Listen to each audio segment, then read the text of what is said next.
السلام علیکم ورحمۃ اللہ وبرکاتہ۔ ڈیئر اسٹوڈنٹس، یہ پنجاب پبلک سروس کمیشن کے لیکچر اسلامیات کے انٹرویو کے سوالات اور اس کے ساتھ ساتھ جوابات میں آپ کے ساتھ شیئر کر رہا ہوں۔ تقریباً 8-9 سوالات ہیں، بہت اہم سوالات ہیں۔ دوسری بات یہ کہ میں نے پہلے بھی آپ کو بتایا ہے کہ جہاں بھی غلطی ہو تو مجھے فوراً کمنٹس میں بتا دیا کریں۔ دوسری بات یہ ہے کہ ایک ویڈیو بنانے پر میں کافی وقت بھی لگا رہا ہوں، محنت بھی کر رہا ہوں، تو جو ساتھی بھی اس کو دیکھے تو اس کے ساتھ ساتھ شیئر بھی کرے اور چینل کو سبسکرائب بھی کریں۔ تو چلو آتے ہیں سب سے پہلے سوال کی طرف۔ اجماع کی تعریف کریں۔ اجماع کی تعریف سب سے زیادہ جامع و معنی تعریف جو ہے وہ حضرت علامہ ابن سبکی رحمۃ اللہ علیہ نے کی ہے۔ عربی میں کر رہا ہوں، پھر اس کے بعد اردو میں ترجمہ۔ ہوا اتفاق المجتہدی الامہ بعد وفات محمد صلی اللہ علیہ وسلم فی عصر علی ای امر کان، یعنی اجماع امت محمدیہ کے مجتہدین کے اس اتفاق کا نام ہے جو حضرت محمد صلی اللہ علیہ وسلم کی وفات کے بعد کسی زمانہ میں کسی بھی امر بات پر ہوا ہو۔ اس کو کیا کہتے ہیں؟ اجماع۔ یہ صرف میں نے اجماع کی تعریف جو لغوی ہے وہ میں نے آپ کو بیان نہیں کی، پہلے بھی میں نے ویڈیو میں بہت بیان کر چکا ہوں۔ آتے ہیں سوال نمبر 2 کی طرف۔ سوال نمبر 2 یہ ہے قیاس کی تعریف۔ اس کا جواب یہ ہے، قیاس کی تعریف یہ میں نے ایک پکچر کتاب سے نکالی ہے، بہت مزیدار ہے اسی وجہ سے۔ قیاس کی اصطلاحی تعریف۔ اصطلاحی شرح میں قیاس کی چند تعریفیں کی گئی ہیں۔ نمبر 1، تعدیت الحکم من الاصل الى الفرع بعلت متحدۃ بینہما۔ یہ عربی میں ہے۔ اردو میں کس طرح کریں گے؟ حکم کو اصل سے فرع کی طرف منتقل اور متعدی کرنا ایسی علت کی وجہ سے جن میں اصل فرع دونوں شریک ہو۔ دوسری بات یہ ہے، یہاں تک تعریف مکمل ہو گئی۔ قیاس کے لیے 4 چیزیں ضروری ہے۔ ایک کو مقیس کہتے ہیں، دوسرا مقیس علیہ، تیسرا علت، چوتھا حکم۔ تو یہ بھی تعریف ساتھ ہے، جس چیز کو قیاس کیا جائے گا اس کو مقیس، اور جس پر قیاس کیا جائے گا اس کو مقیس علیہ کہتے ہیں، اور جو چیز مقیس اور مقیس علیہ کے درمیان مشترک ہوتی ہے اس کو علت کہا جاتا ہے، اور جو اثر مرتب ہوتا ہے اس کو حکم کہا جاتا ہے۔ یہاں تک ایک تعریف ہو گئی، یہ تعریف آپ کے لیے کافی ہے۔ دوسری تعریف میں نے یہاں لکھا تو ہے لیکن بس ایک ہی آپ کے لیے کافی ہے۔ آتے ہیں سوال نمبر 3 کی طرف۔ یہ تھوڑا سا اہم ہے۔ اجماع کون کر سکتا ہے؟ اجماع اور قیاس دونوں کا پوچھا گیا ہے کہ اجماع اور قیاس کون کر سکتے ہیں۔ یاد رکھنا، اجماع کا تو آپ نے تعریف سن لیا کہ مجتہدین کا اتفاق ہونا۔ تو مجتہدین کا کیسے اتفاق ہوگا؟ مسائل فقہ میں فقہاء کا اجماع ضروری ہے، مطلب یہ ہے کہ وہ متفق ہو جائیں کسی مسئلے پر۔ مسائل نحو میں، عربی گرامر میں نحویین کا اجماع تو وہ معتبر ہوگا، وہ اجماع کر سکتے ہیں جو نحویین ماہرین ہو۔ مسائل اصول میں اصولیین کا اجماع، اور مسائل کلام میں متکلمین کا اجماع معتبر ہوگا۔ اس سے آگے میں نے قیاس کا لکھا ہے۔ قیاس کرنا کون کر سکتا ہے؟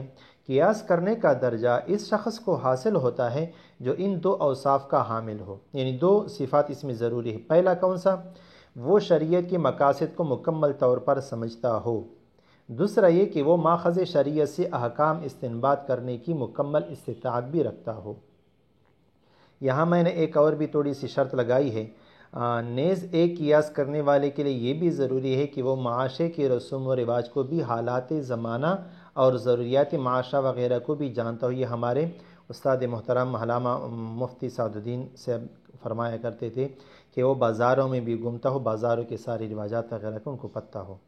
یہاں میں نے کچھ اور بھی تفصیل لکھی ہے، وہ اس بات پر کہ جو دوسرا جو ہے ماخذ شریعت میں احکام استنباط کرنے کی استطاعت، تو یہ کون شخص کر سکتا ہے؟ مذکورہ تعریف کی روشنی میں ہم کہہ سکتے ہیں کہ قیاس کرنے والے کے لیے ضروری ہے کہ وہ قرآن و سنت کی نصوص کا عالم ہو، ان مسائل سے واقف ہو جن پر اجماع ہو چکا ہو، عربی لغت کا ماہر ہو، صرف و نحو اور بیان و معانی پر قدرت رکھتا ہو، اور آیات و احادیث کے ناسخ و منسوخ سے آگاہ ہو۔ ٹھیک ہے، یہاں تک ہو گیا سوال نمبر 3۔ آتے ہیں سوال نمبر 4 کی طرف۔ سوال یہ ہو چکا ہے، نبی کریم صلی اللہ علیہ وآلہ وسلم کا آخری نبی ہونے کا قرآن میں ذکر، دلیل بتائیں۔ تو جواب یہ ہے کہ اللہ تعالیٰ نے فرمایا ہے اعوذ باللہ من الشیطان الرجیم بسم اللہ الرحمن الرحیم ما کان محمد ابا احد من رجالکم ولکن رسول اللہ و خاتم النبیین۔ یہ سورۃ الاحزاب کی آیت نمبر 40 ہے۔ ترجمہ یہ ہے محمد صلی اللہ علیہ وسلم تمہارے مردوں میں سے کسی کے باپ نہیں، لیکن آپ رسول اللہ اور خاتم النبیین ہیں۔ اس پر دوبارہ سوال ہو چکا ہے کہ اس میں تو خاتم کا لفظ ہے، خاتم النبیین یا خاتم النبیین، آخر النبیین کا میں نے سوال کیا ہے۔ جو انٹرویو ممبر ہے اس نے پوچھا کہ میں نے آخری نبی کا تو یہاں ذکر نہیں، یا خاتم النبیین کا ذکر ہے۔ تو یاد رکھنا اس کا جواب یہ ہے اس میں ختم کا لفظ ہے، آخری نبی ہونے کا نہیں، وضاحت کریں۔ اس آیت کریمہ کی تشریح میں مشہور مفسر قرآن امام ابو جعفر محمد بن جریر بن یزید طبری رحمۃ اللہ علیہ المتوفی 310 ہجری یہ لکھتے ہیں بمعنی انہ آخر النبیین، اس معنی میں کہ آپ آخری نبی ہیں۔ تفسیر طبری دیکھ لیں، مطلب یہ کہ خاتم النبیین سے مراد کیا ہے آخر النبیین۔ اس آیت کریمہ کی متفقہ تفسیر سے ثابت ہوا کہ خاتم النبیین کا مطلب آخر النبیین ہے، اور اسی پر اہل اسلام کا اجماع ہے، لہذا آخر نبی کا ہونا اسی ہی آیت سے ثابت ہوتا ہے۔ آتے ہیں سوال نمبر 5 کی طرف۔ اچھا، یہ سوال نمبر 4 ہو گیا، سوال نمبر 5 کی طرف۔ سوال یہ ہو چکا ہے کہ معراج جو تھا ہمارے حضور صلی اللہ علیہ وسلم کا آسمانوں پہ جانا، تو یہ جسمانی تھا یا روحانی تھا؟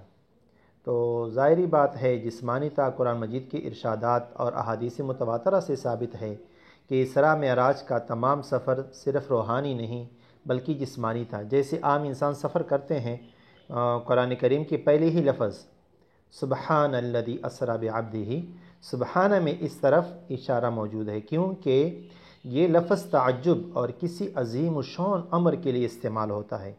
اگر معراج صرف روحانی بطور خواب کے ہوتی تو اس میں کون سی عجیب بات ہے؟ خواب تو ہر مسلمان بلکہ ہر انسان دیکھ سکتا ہے کہ میں آسمان پر گیا، فلاں فلاں کام کیے۔ دوسرا اشارہ لفظ عبد سے اسی طرف ہے، کیونکہ عبد صرف روح نہیں بلکہ جسم روح کے مجموعہ کا نام ہے۔ تو یہ ہو گیا آپ کا جواب کہ یہ کیا تھا، جسمانی تھا۔ قرآن اس پہ اور حدیث متواترہ سے بھی ثابت ہے۔ آتے ہیں اگلے سوال کی طرف۔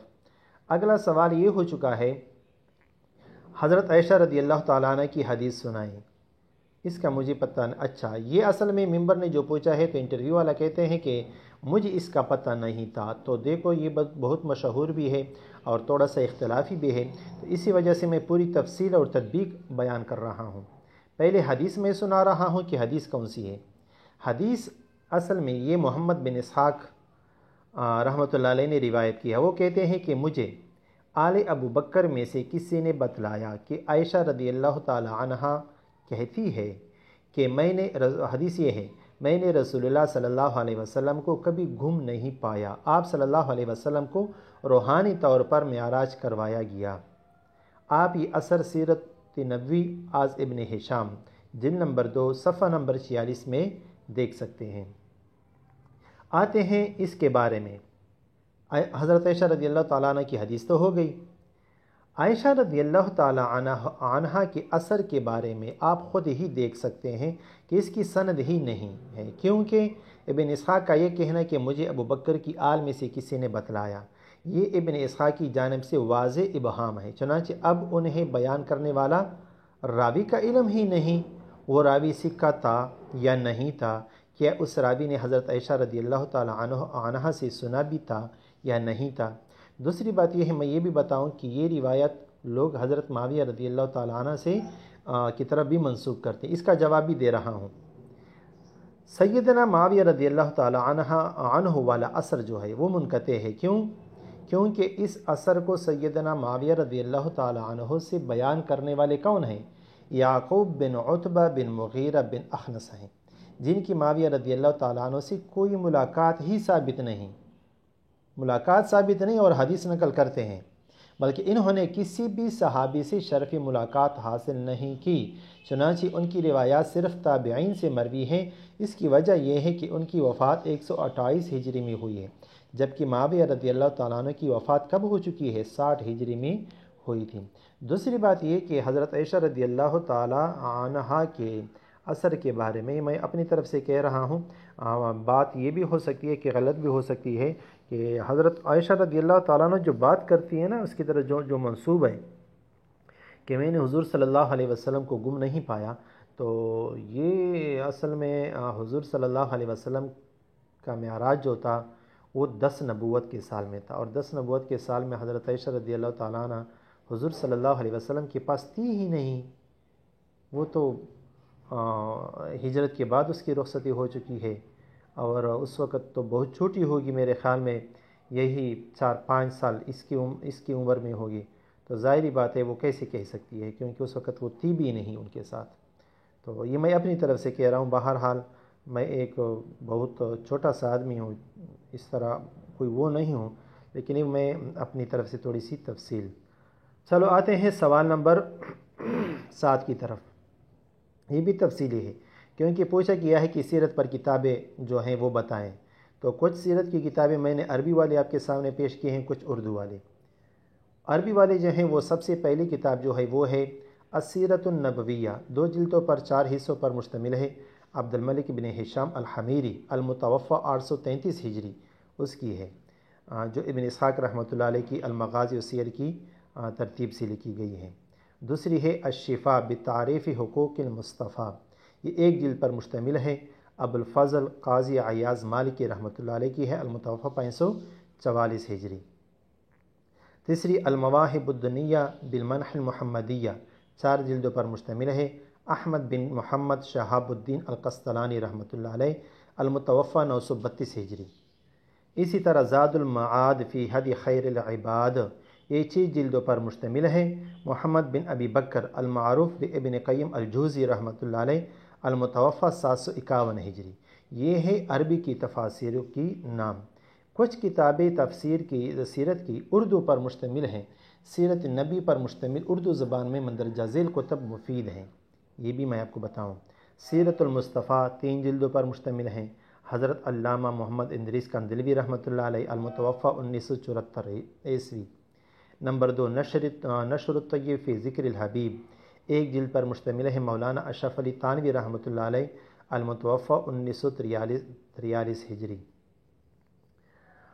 اسی طرح النبی الخاتم 1 جلد پر مشتمل ہے، مولانا سید مناظر حسن گیلانی رحمۃ اللہ علیہ کی ہے، المتوفی 1956 عیسوی۔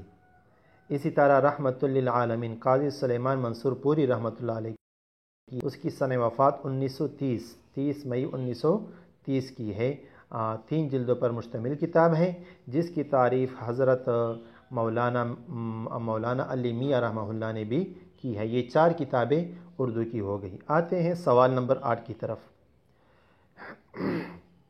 جرح و تعدیل کا پوچھا، جرح و تعدیل کسے کہتے ہیں؟ اصل میں جرح و تعدیل اسماء الرجال تقریباً سیم ہیں، تو لازم ملزوم ہے، اسی وجہ سے میں دونوں کو آپ کے سامنے پیش کر رہا ہوں تاکہ فرق بھی معلوم ہو جائے۔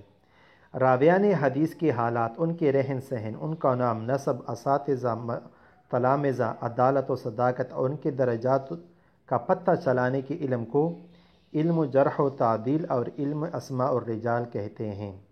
لیکن فرق کیا ہے؟ علم اسماء الرجال میں راویان حدیث کے عام حالات پر گفتگو کی جاتی ہے، اور علم جرح و تعدیل میں روات حدیث کی عدالت و ثقافت اور ان کے مراتب پر بحث کی جاتی ہے۔ یہ دونوں علم ایک دوسرے کے لیے لازم ملزوم ہیں۔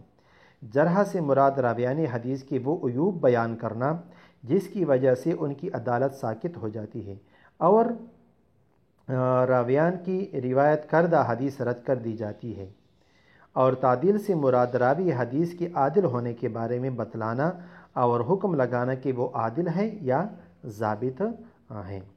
اس کے بعد یہ بھی سوال ہو چکا ہے، صحیح حدیث 2 مقابل ہو تو کس پر عمل کریں گے؟ تو یہ سوال کا جواب جو ہے، یہ میں نے ایک علیحدہ ویڈیو بھی اس پر بنائی ہے، اور پہلے بھی انٹرویو میں گزر چکا ہے کہ 2 حدیث اگر مد مقابل ہو جائے تو ایک عام ہوگا، دوسرا خاص ہوگا، یا ایک ناسخ ہوگا، دوسرا منسوخ ہوگا۔ کچھ وجوہات ہیں، بہرحال نزول کا اعتبار بھی ہو سکتا ہے، آگے پیچھے بھی ہو سکتا ہے۔ اسی طرح سوال نمبر 9، حروف مشبہ بالفعل اور ان کا عمل، وہ حروف جو فعل کے ساتھ مشابہ ہیں یہ 6 حروف ہیں، انا، انا، کانا، لاکنہ، لیتا، لعل۔ جملہ اسمیہ پر داخل ہو کر مبتدا کو نصب اور خبر کو رفع دیتے ہیں۔ یہاں تک ہو گئے آپ کے سوالات، 9 سوالات مکمل ہو گئے۔ ویڈیو اچھی لگی ہو تو شیئر کریں۔ شکریہ، جزاکم اللہ۔